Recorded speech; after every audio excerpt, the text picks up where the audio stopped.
সারা বিশ্বে এমন অনেক নারী আছেন যারা নিজেদের মধ্যে খুব বিশেষ। তাদের বিশেষ হওয়ার কারণটিও খুবই অদ্ভুত এবং অনন্য।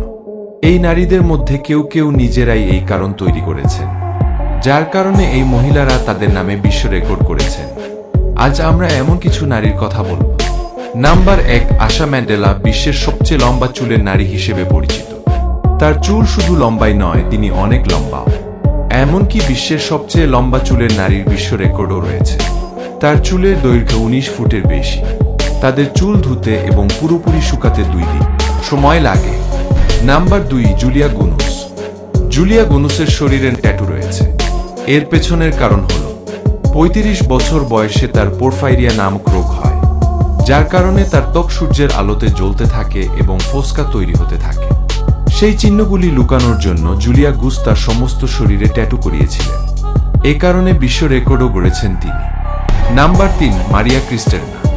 মারিয়া ক্রিস্টেনা দেখতে ভ্যাম্পায়ারের চেয়ে কম নয়। মারিয়া ক্রিস্টেনা নামে একজন মহিলা তার মুখসহ সারা শরীরে ট্যাটু করেছেন এবং তার কপালে পশুর শিংয়ের মতো একটি ইমপ্লান্টও রয়েছে। মারিয়া ক্রিস্টেনা ড্রাগন লেডি এবং ভ্যাম্পায়ার ওম্যান নামেও পরিচিত। মারিয়া ক্রিস্টেনা পেশায় একজন বিখ্যাত আইনজীবী। এছাড়াও তিনি পারিবারিক সহিংসতার শিকার। নাম্বার 4, অ্যানেটা ফ্লোরচেক বিশ্বের সবচেয়ে শক্তিশালী নারী হিসেবে পরিচিত। অ্যানেটা বিশ্বের সবচেয়ে ক্ষমতাধর নারীর খেতাব জিতেছেন বেশ কয়েকবার। তিনি সহজেই একজন যুবককে তার হাত দিয়ে তুলতে পারেন এবং তাকে তার মাথার উপরে নিয়ে যেতে পারেন। নাম্বার 5, আলিনা। রাশিয়ার 35 বছর বয়সী আলিনা তার নখের কারণে খবরে রয়েছে। আলিনা তার নখের নাম রেখেছেন বেবি। এই নাম রাখার পিছনে একটি বিশেষ কারণ রয়েছে। তিনি তার নিজের সন্তানের মতো তার নখের যত্ন নেন। তার নখের দৈর্ঘ্য 4.7 ইঞ্চি। তাকে এত বড় নখের কথা জিজ্ঞেস করা হলে সে জানায়, গত 5 বছরে সে তার নখ কাটেনি এবং এই নখ মজবুত করার জন্য আলিনা অনেক ভিটামিন পিল খেয়েছে। Number 6, Ophelia Vanity. Los Angeles Ophelia ভ্যানিটির বাসিন্দা। তার বয়স 30 বছর।